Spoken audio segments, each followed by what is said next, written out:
안녕하세요. 모비썸입니다. 저는 송우진입니다. 네, 저는 이동진입니다.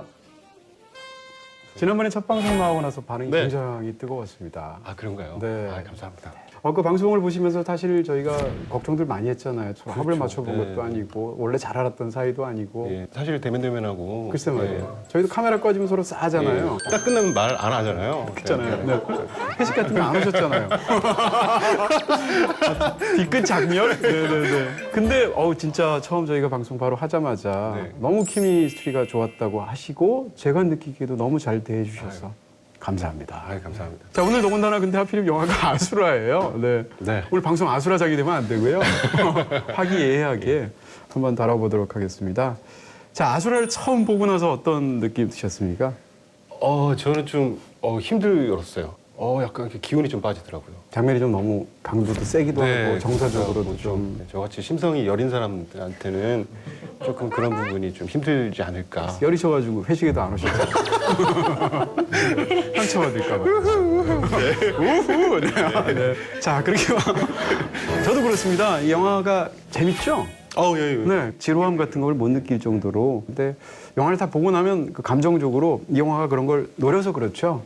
피폐해지는 느낌, 몸에 이렇게 에너지가 쫙 빠지는 것 같은 느낌 들고 이후로 이제 술 한 잔 마실 경우에 와인 같은 거 먹으면 안 되고 깡소주 마셔야 되고 이럴 것 같은 느낌. 네. 저 낮에 영화 봤는데 빨리 햇빛을 보고 싶더라고요. 네. 세트 디자인도 그렇고 영화의 정수도 그렇고 약간 폐소공포증 같은 걸 느끼게 하는 감정적으로 그런 부분이 있어서 빨리 밖에 나가고 싶다 이런 생각이 들긴 하죠. 자, 근데 이 영화를 만든 그 감독님에 대해서부터 먼저 우리가 이야기를 해야 될 것 같죠. 김성수 감독님 영화 많이 보셨죠?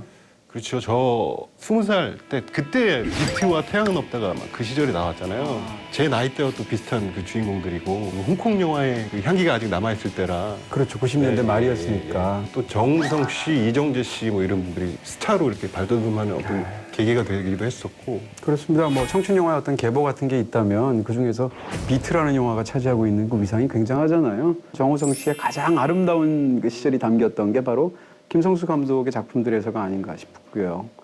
이번 영화가 모두 4번째 영화라고 하더라고요. 정우성 씨는 김성수 감독의 페르소나라고 분명히 말할 수 있을 것 같고요. 그리고 나서 15년 만에 다시 만난 영화입니다. 그동안 뭐 싸우셨나요? 잘 모르겠네요. 근데 뭐 정산이 잘 안 됐나? 15년이면 굉장히 긴 세월인데. 네. 김성수 감독님 자체가 무사 이후의 작품을 한 2작품밖에 안 찍으셨죠. 그런 면에서도 주목되는 작품이 아닐까 싶고요. 김성수 감독 하면 떠오르는 어떤 세계가 있잖아요. 남자다움?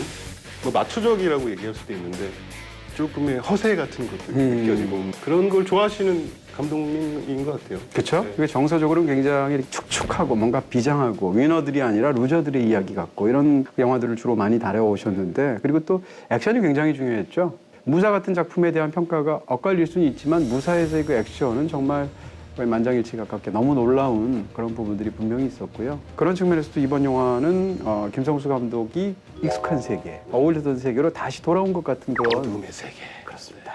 자, 근데 이제 이 영화를 보면서 김성수 감독의 이전 영화들하고 좀 비슷한 영화. 아무래도 뭐 태양은 없다. 그쵸? 예, 많이 생각나죠. 네. 네. 뒷골목의 세계.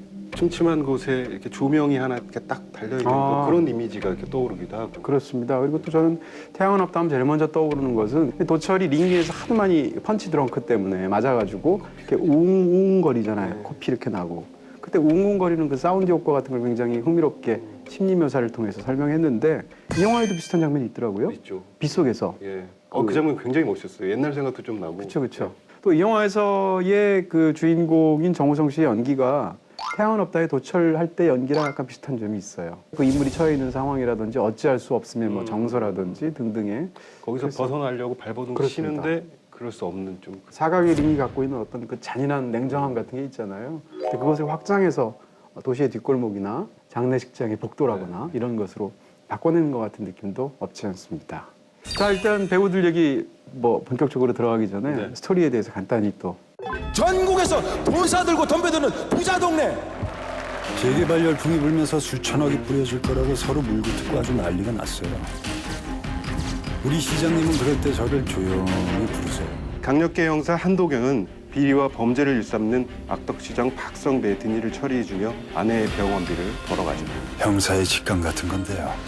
박성대가 시켰죠.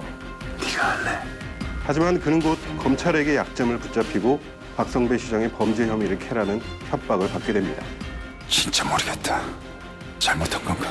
급기야 자신을 친형처럼 따르는 후배 형사까지 박성배 시장의 수하로 들여보내게 되는데요.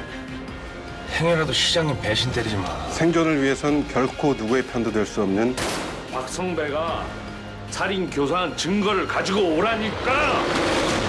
형이 잘 수습할 거야. 다 도와줄 거지. 악인들의 전쟁이 시작됩니다.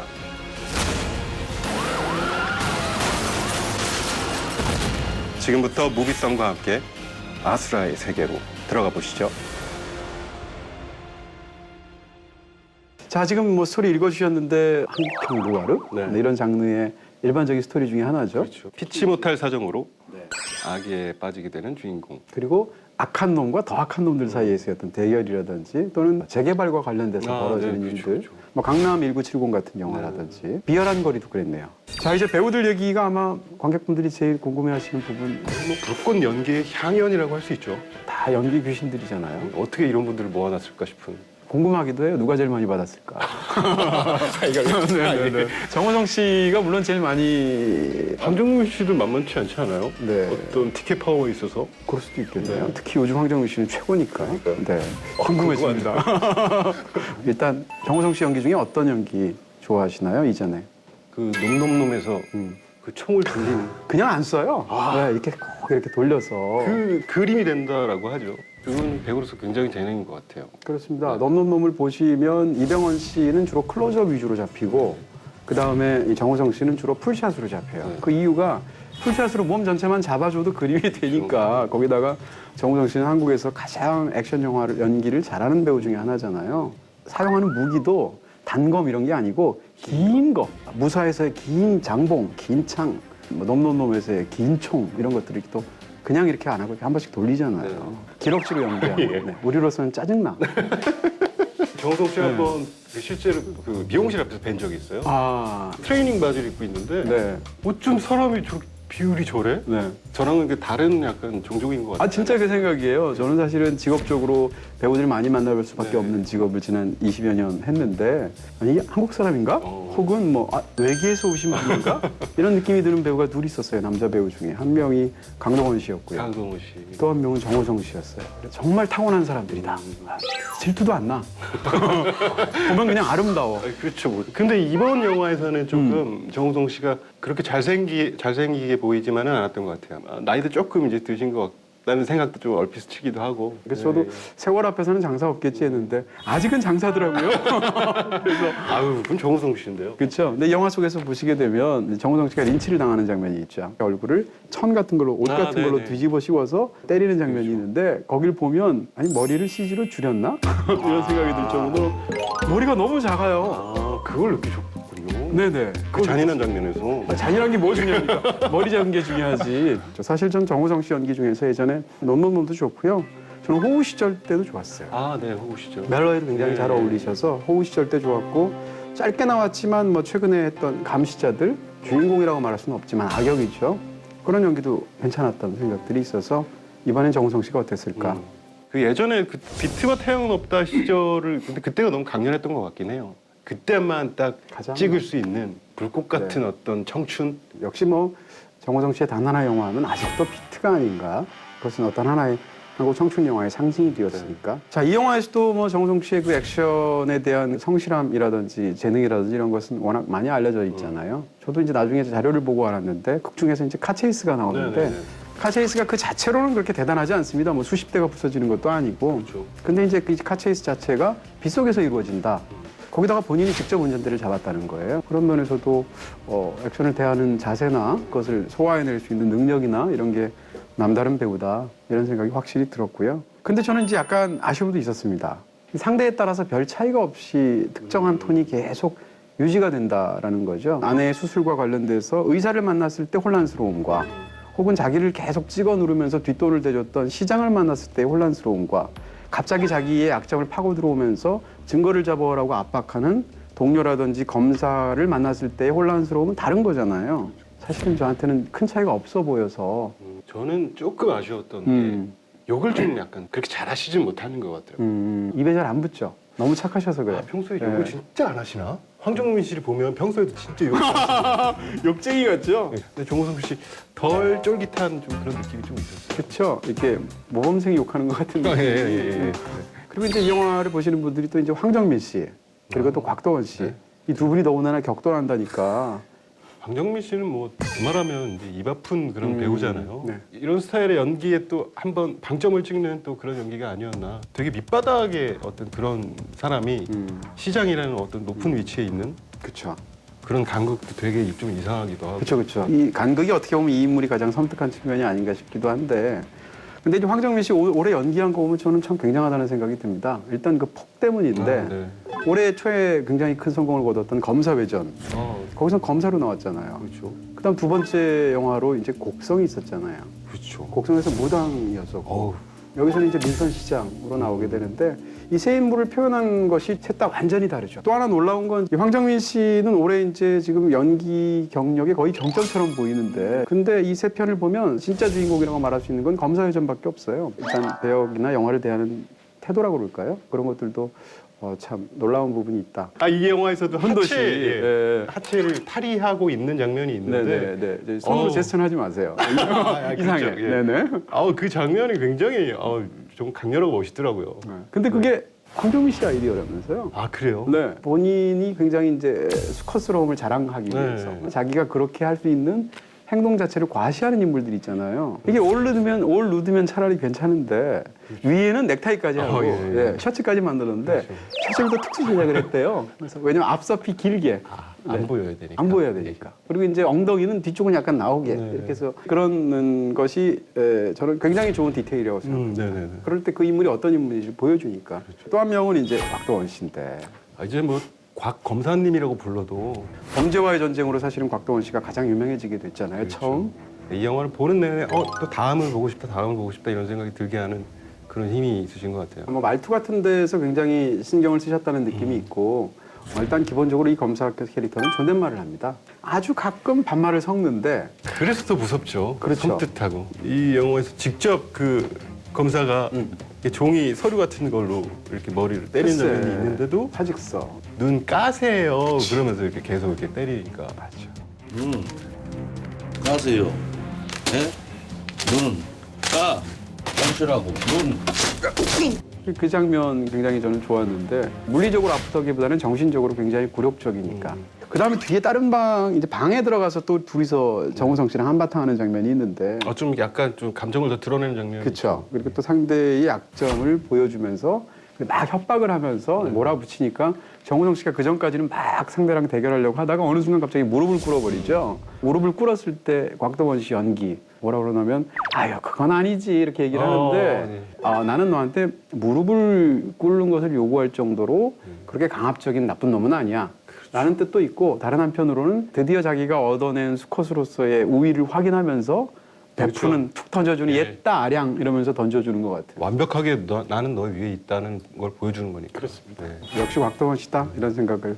저는 또 기억나는 대사가 아까 말씀하신 그 담요 뒤집어 씌우고 네네. 린치하는 장면 있잖아요. 정만식 씨가 때리죠. 네, 본인이 직접 때리지 않잖아요. 정만식 씨가 한 번 이렇게 좀 몇 대 때리고 나서 어떻게 할지 딱 쳐다보는데 계장님 손목 조심하셔야겠다라고 딱 얘기를 하는데 자기가 직접 손을 더럽히지 않는 어떤 상류층의 나쁜 놈한테 볼 수 있는 그런 대사잖아요. 그렇죠. 그런 대사를 정말 맛깔나게 맛있게 정말 다 잘 진짜 하시는 것 같아요. 얄밉게. 그런 면에서 저는 정만식 씨 연기도 좋았는데 그 장면에서 결국은 때리잖아요. 네. 마구 때리고 나니까 손에 이제 손 자체도 다쳐서 피를 흘리게 되는데 김차인 검사가 이제 손수건을 꺼내서 피를 닦으라고 주게 되는데 그때 그 손수건을 안 받잖아요. 네. 그러니까 이 영화에 등장하는 주요 인물 5명은 사실은 같은 편일 때조차 상대방을 좋아하지 않습니다. 네. 그런 것들이 이런 디테일을 통해서 보여지는 게 굉장히 인상적이었다.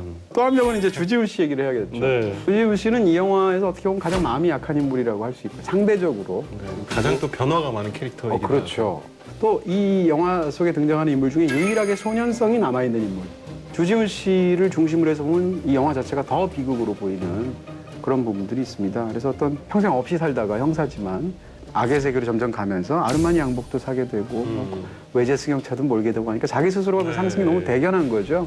그래서 그 어떤 변화의 폭을 더 좀 극적으로 보여주기 위해서였는지 초반에는 너무 과하게 어벙벙하게 연기를 하시더라고요. 네네. 걸음걸이도 뭐 이렇게 걸어가 중간에는 네.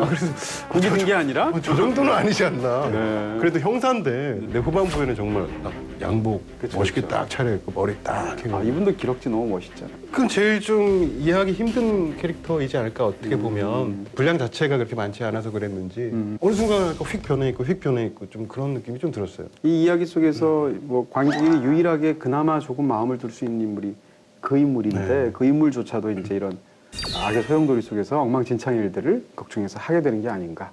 근데 대중적으로 사람들이 제일 궁금한 건 배우들 연기가 어떨까라가 하나일 것 같고 나머지 하나는 세다는데 얼마나 센 거야? 네. 라는 그런 궁금증이 굉장히 많으신 것 같아요. 단도직입적으로 얼마나 잔인합니까? 꽤 잔인합니다. 꽤. 이거보다 훨씬 피가 많이 튀고 잔인한 영화들이 더 많았거든요. 뭐 황해도 그렇고 악마를 보았다 같은 영화들. 악마를 보았다.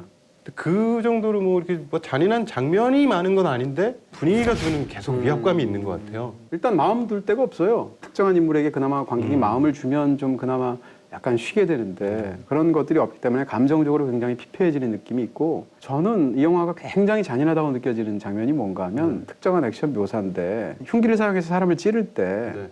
사람을 이렇게 푹 찌를 수 있잖아요. 근데 이 영화 속에서 흉기는 푹 안 찌릅니다. 촉촉촉 찔러요.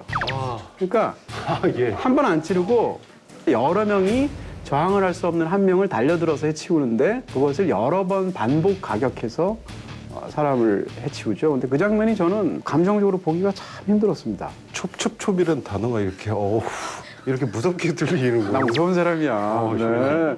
저 끔찍하네요. 그렇죠. 네. 극 중에 이제 감옥에서 한 번 그런 장면이 나오고 그 다음에 결말 부분에서 한 번 더 나와요. 그 두 장면이 저는 트라우마가 생길 정도로 너무 끔찍하더라고요. 그 부분을 굉장히 얘기할 수 있고 또 한 가지는 이제 극 중에 일어나는 것들이 이 영화를 액션 영화라고 보기가 참 어려운 부분이 있는데 기본적으로 두 인물이 대등한 힘으로 싸우는 장면이 거의 없고 저항할 수 없이 그대로 당해야 되는 상태에서 폭력을 당하게 되는데 그러다 보니까 일방적인 액션을 사용을 하거든요. 그러니까 심리적으로도 힘든 거죠. 촉촉촉. 여기서 좀 쉬어야 될 것 같죠? 우리 파트 1 끝내고 잠시 네. 잠이라도 잠깐 찹찹찹 자야 될 것 같아요. 자, 그럼 여기서 우리 파트 1은 여기까지 하고 파트 2로 넘어가도록 하겠습니다. 네, 이제 파트 2로 넘어왔습니다. 네, 이 영화를 보면서 이제 많은 분들이 가장 많이 떠올리는 영화는 아무래도 신세계가 아닐까? 그렇죠. 일단 만든 제작사가 같습니다. 사나이 피. 그래요. 사나이. 지향점이 그렇게 확실한 건 멋있는 것 같아요. 센 영화만 하겠다. 그런 쪽으로 굉장히 영화를 잘 만드는 그런 회사라고 말할 수 있을 것 같고요. 네. 근데 이제 상대적으로 어떤 특정한 영화를 좋거나 나쁘게 평가하면 저 사람은 원래 저래 이렇게 말하는 경향이 있죠. 저보고 잔인한 장면을 싫어하는 평론가로 알려져 있습니다. 제가 어떤 사람들한테는. 이미지가 좀 마초적인 편은 아니시잖아요. 근데 저 사실 첩첩첩이거든요. 잔인한 영화 굉장히 좋아합니다. 신세계도 좋아하고 황해도 좋아하고 심지어 극악무도한 안티크라이스트 같은 영화도 저는 보면서 와 재밌다 하면서 팝콘 먹으면서 보거든요. 잔인한 영화 싫어하니까 싫어하지라고 판단하는 건 좀 이상할 수 있다. 뭐 이런 정도 얘기를 잠깐 앞에 붙이고요. 네, 그리고 이제 이런 영화들을 볼 때 우리가 또 이제 시각 스타일도 굉장히 중요할 텐데. 중요하죠. 네, 또 많은 분들이 얘기하듯이 뭐 촬영이라든지 미술이라든지 이런 쪽으로도 영화가 참 좋죠. 네. 네, 일단 잘 설정 만든 자체가 것 같아요. 굉장히 좋았던 것 같아요. 안남시라는 가상의 도시가 한국은 한국인데 시대는 언젠지 알 수가 없고 이 세상에 없는 어떤 그런 느낌이 좀 들어서. 총도 굉장히 많이 등장하고. 그렇죠. 네. 그래서 되게 저런 설정은 되게 멋있다. 이런 영화 분위기 딱 맞다. 그런 생각이 좀 들었어요. 네, 어쨌건 이런 영화를 우리가 흔히 한국형 노아르라는 말을 쓰는데 노아르가 검다란 뜻이잖아요. 블랙이란 뜻이잖아요. 떠오르는 어떤 가장 중요한 이미지가 있다면 도시의 밤 이런 거거든요. 이 영화는 그런 쪽으로 굉장히 훌륭한 면이 있다. 또 하나는 저는 세트 디자인도 굉장히 눈에 들어오더라고요. 세트를 지을 때 일부러 벽을 강조해서 지었어요. 그 속에 담겨있는 인물들이 굉장히 이렇게 옴죽달싹 못할 것 같은 그런 상황, 폐소공포증, 심정적인 이런 것들을 영화 속에서 잘 담아낸 게 아닌가. 그런 미술과 촬영이 결합을 해서 이 영화의 정서를 만들어낸 게 아닌가. 네. 저는 또 병원에서 한번 잠깐 형광등이 켜지는 장면이 있던데 네네네. 그것 때문에 이렇게 오히려 더 환기가 되더라고요. 그렇죠. 이렇게 어둡고 그런 지금 톤이었구나. 영화에서는 일반적으로 광원을 안 들키도록 조명을 만들죠. 네. 광원을 프레임 바깥에 광원을 둬서 조명을 만드는데 이 영화는 광원을 안으로 끌고 들어오기도 합니다. 그런 면에서도 흥미로운 부분들이 있고요. 또 하나는 조명이 컨트라스트가 굉장히 강합니다. 음영도 짙고 어둠은 더 어둡게. 이게 사실은 필름 누아르의 방식 중에 하나이거든요. 그런 면에서도 촬영이 돋보이는 부분이 있다. 근데 어떤 영화들은 이렇게 좀 어두운 영화는 뭐야 약간 이런 좀 그럴 때도 있는데 이 영화를 볼 때는 그런 건 없죠. 없었던 것 같아요. 또렷하게 예, 어두운데도 어쨌건. 굉장히 잘 보이고. 그렇습니다. 자, 이제 구체적으로 이제 스토리의 어떤 단계, 인물들의 단계 이런 걸 2부에서 집중적으로 다루려고 하는데 1970년대 박노식 씨가 주연한 영화 중에 악인이여 지옥행 급행열차를 타라 이런 영화가 있어요. 그 제목을 나중에 유승환 감독이 따와서 닷지마왈이라는 영화를 만들 때 이걸 부제로 붙였거든요. 저는 이게 이 영화 제목 같아요. 인물들의 특징이 나쁜 놈들이기도 하지만 다 또 독한 놈들이잖아요. 첫 번째 주인공인 이제 정우성 씨가 연기하는 인물은 놈놈놈식으로 얘기하면 독한데 힘은 없는 놈이에요. 답답한 놈이죠 어떻게 보면. 예, 그렇습니다. 예, 예. 만인의 밥이에요. 예. 경찰로서는 부패했고 또 시장 측에서 사실은 이 나쁜 일을 손으로 다 해결해 주는 사람인데 그 일도 최대한 충실하지 못한 부분이 있었습니다. 그 다음에 극 중에서 황정민 씨가 연기한 배역은 독해서 뭐든지 할 수 있는 놈이에요. 물불 안 가리는 수단을 가리지 않죠. 곽도원 씨가 연기했던 김차인이라는 인물은 독하면서 자기의 힘에 도취되어 있는 인물. 근데 그게 붕괴가 됐을 때 어떤 일이 벌어지는지는 후반부를 보면 알 수 있고요. 그다음에 정만식 씨는 독한데 한 가지만 생각하는 인물이에요. 그래서 어떻게 보면 저는 이 5인물 중에 그나마 제일 나은 인물이 정만식 씨 같아요. 네, 맞아요. 그쵸? 예, 내가 맡은 일에 일단은 그냥 충실하고 있는 어떤 사람이니까 그렇습니다. 수사관으로서. 마지막으로는 주지훈 씨인데 독하지도 않으면서 독한 척하는 놈이에요. 자기가 어떤 상승의 욕구도 있고 뭐 일이 꼬이기도 하고 이러다 보니까 독한 일들을 하게 되는데 이 사람은 그만큼 독할 수 있을 만한 독함의 깜냥이 부족한 사람이에요. 그래서 어떻게 보면 가장 안쓰러운 인물 뭐 이렇게 정리할 수가 있을 것 같고요. 자 어쨌건 이 주인공이 이제 독하면서 힘없는 사람이라는 게 핵심일 텐데 이러지도 저러지도 못하죠. 뭐 하나 일을 제대로 하는 게 없는 것 같고. 초반에 이제 정우성 씨의 내레이션으로 영화가 딱 시작되는데 전혀 이기는 편이 내 편입니다. 이렇게 얘기하는 부분이 있는데 전요 이기는 편이 내 편입니다. 이 인물의 문제는 뭔가 하면 어디가 이기는지 모른다는 거예요. 그렇죠.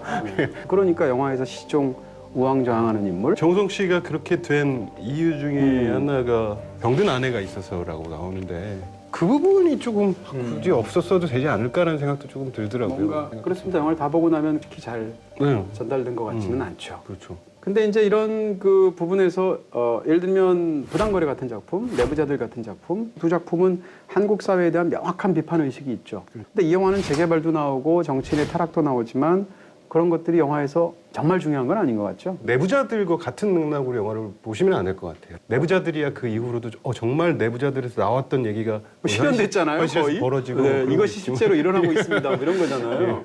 그 그랬는데 포인트가 굉장히 중요하지만 이 영화는 그쪽 방향은 아닌 것 같다는 생각이 들었어요. 그렇습니다. 가장 중요한 정서는 수컷 둘이 부딪힐 때 상대를 찍어 누르고 싶은 권력적인 힘, 네. 힘에 대한 어떤 갈망 이런 것 같아요. 그래서 어떻게 보면 오히려 액션보다 대사가 더 중요한 맞습니다. 영화가 아닐까라는 생각도 들더라고요. 정작 액션이 벌어져서 둘이 죽기 살기로 싸우는 장면보다 사실은 내가 너보다 더 센 놈이야라는 걸 과시하면서 회유하기도 하고 협박하기도 하고 빌기도 했다가 뭐 별별 일을 다 조롱하기도 하고 이런 식으로 오가는 그 말싸움이 이 영화의 가장 재밌는 부분이 아닌가.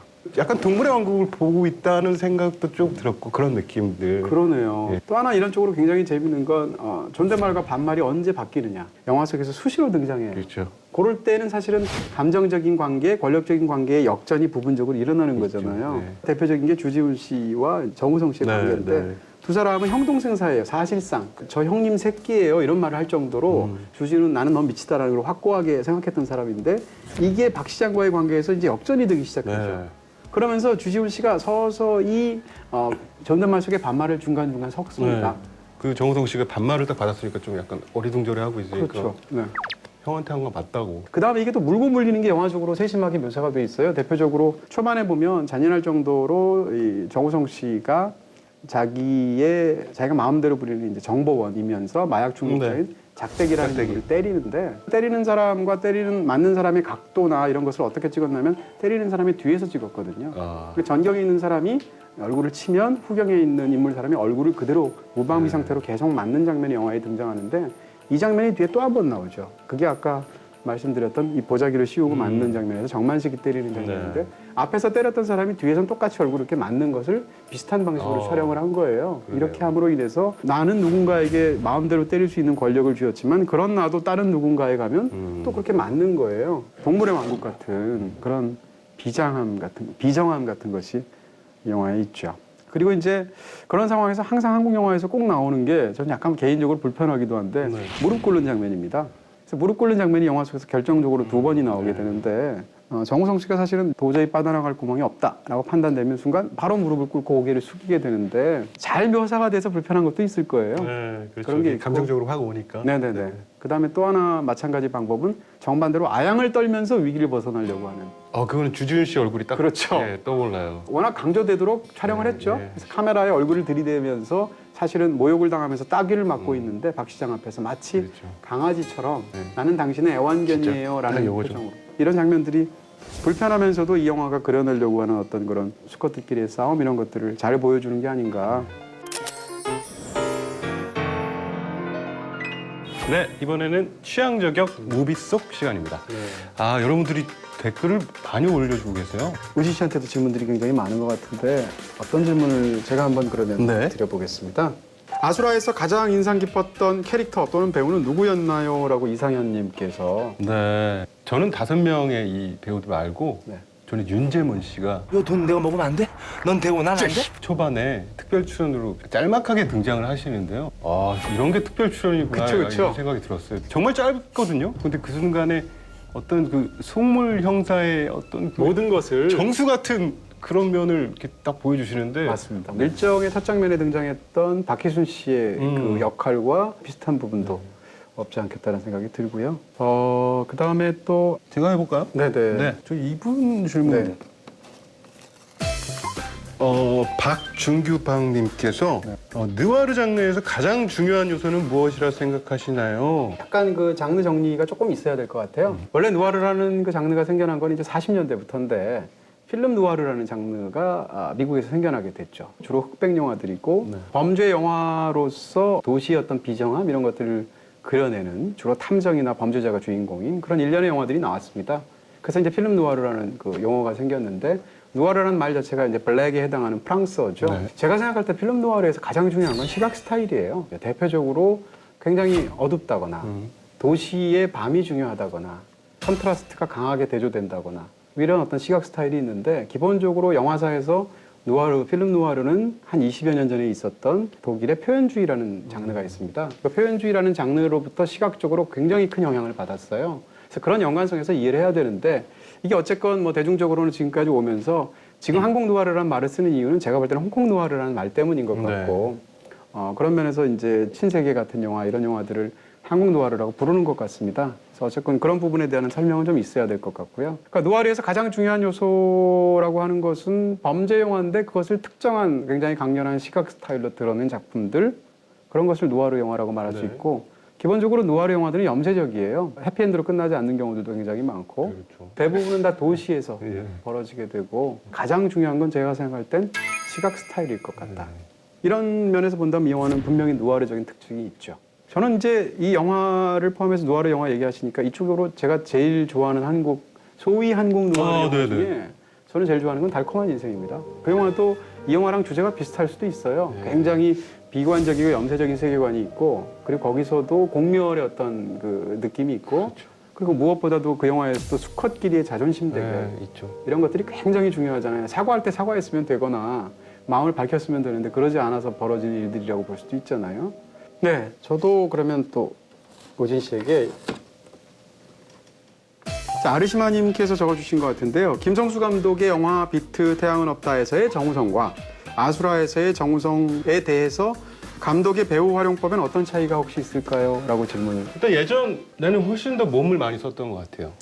태양은 없다 하면 떠오르는 어떤 그 복싱 장면, 그러네요. 섀도우 권투하는 그런 장면들이 굉장히 그 자체로 아름답게 이렇게 표현이 됐잖아요. 네.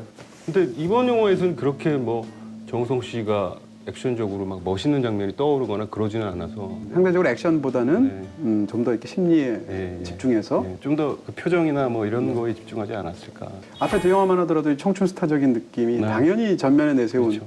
루저들의 얘기지만 근데 이 영화는 어쩔 수 없는 인물의 어떤 그냥 그야말로 막다른 골목에 도달해서 이제는 나이도 안 되는 극중 상황이 뭐 그렇게 보여진다고 말할 수 있을 것 같네요.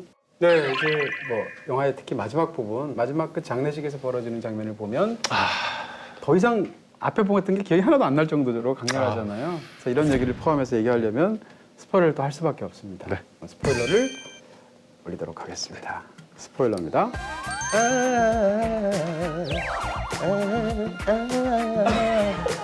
이거 되게 좋지 않아요? 이 노래? 좋은데요? 그 예고편에 계속 나오는 이 예고편. 네. 예고편을 못 봐가지고. 그렇군요. 이 음악 되게 좋아요.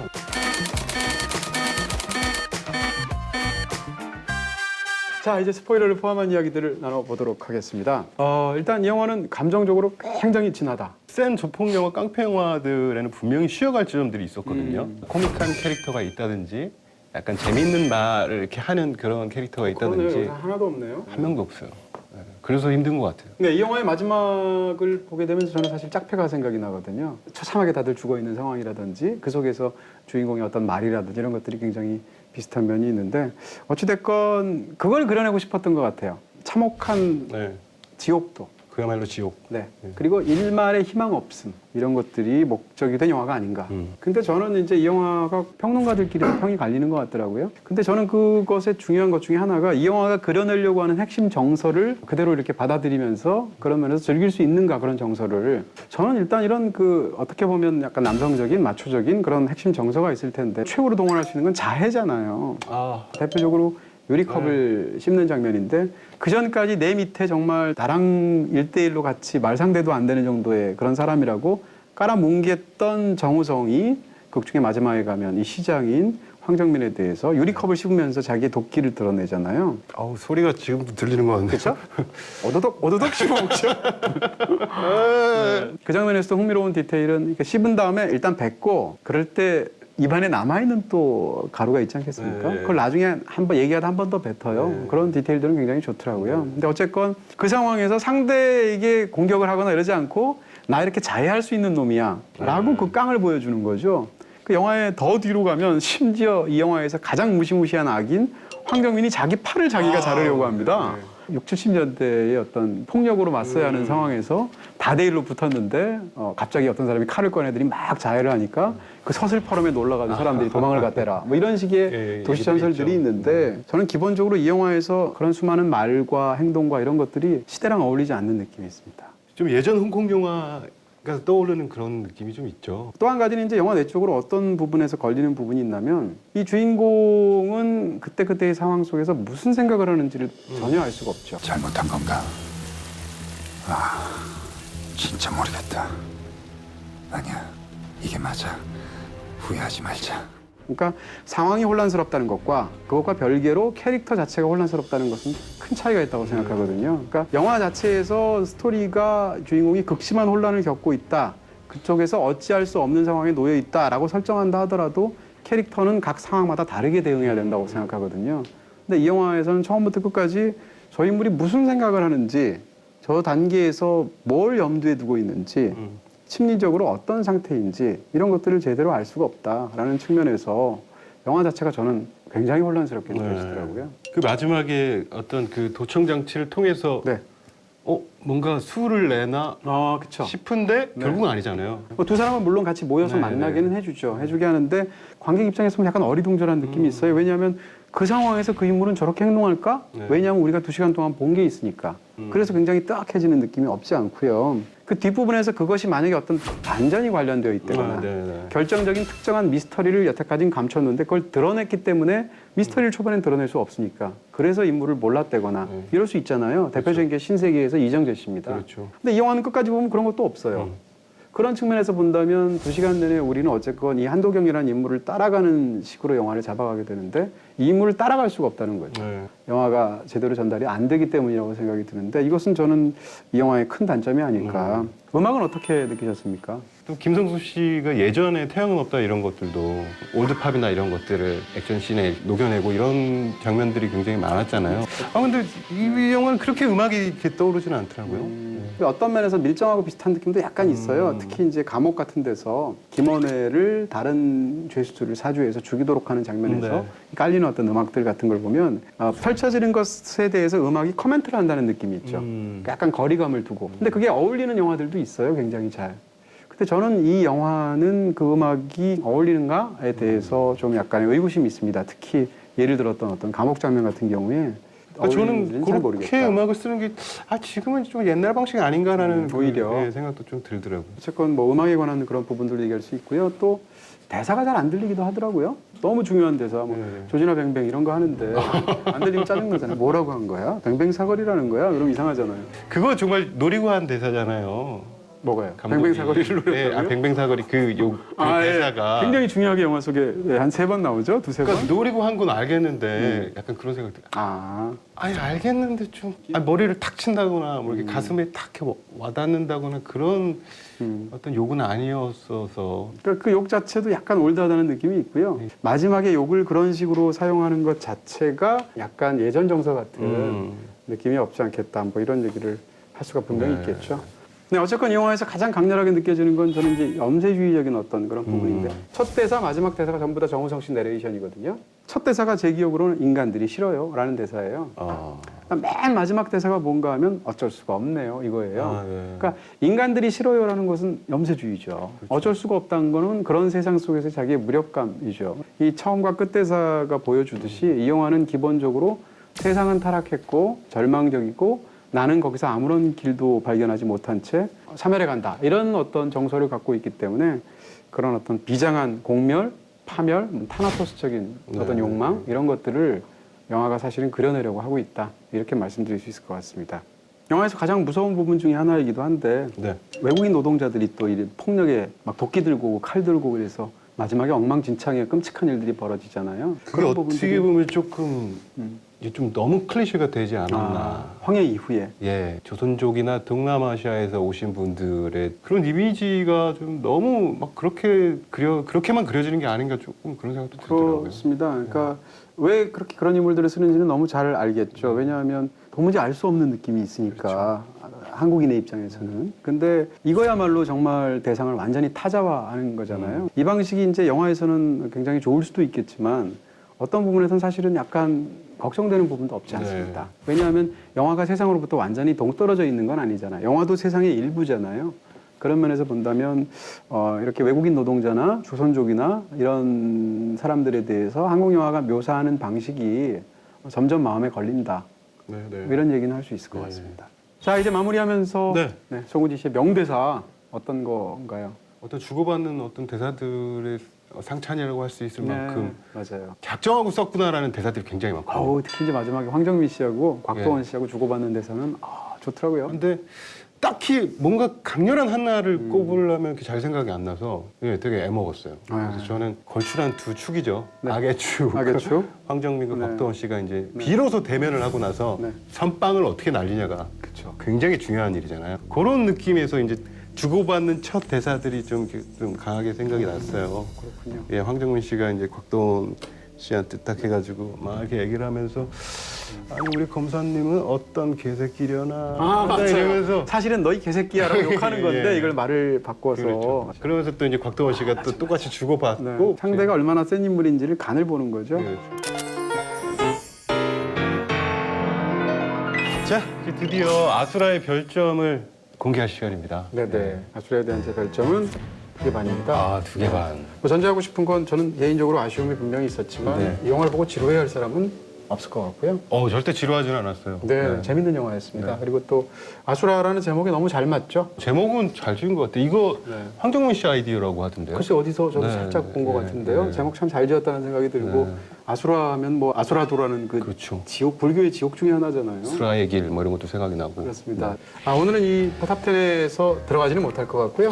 그렇군요. 연말까지 가는 올해의 탑10을 뽑는 구조로 되어 있기 때문에 10위가 부산항인데요. 뭐 그런 면에서 보면 다 지금 굉장히 좋은 영화들이 채워져 있고요. 다음에 어떤 영화가 또 추가될지는 다음 주를 또 기대해 주시면 좋을 것 같습니다. 자, 무비썸 오늘 여기까지입니다. 두 번째, 더 잘해 지난번보다. 근데 오늘은 좀 영화가 좀 무겁고 어둡고 그래서 그런 영화도 이렇게 잘하시는 거 아니에요? 근데 저희들도 약간 좀 그러지 않았나. 컷끼리 오늘 또 그 미묘한 까라 이러면서 죄송합니다. 목소리 진짜 없어 보여. 이동재 씨 전공은 이쪽은 아닌 걸로 마무리를 지으면서 다음 주에 뵙도록 하겠습니다. 감사합니다. 감사합니다. 괜히 했잖아.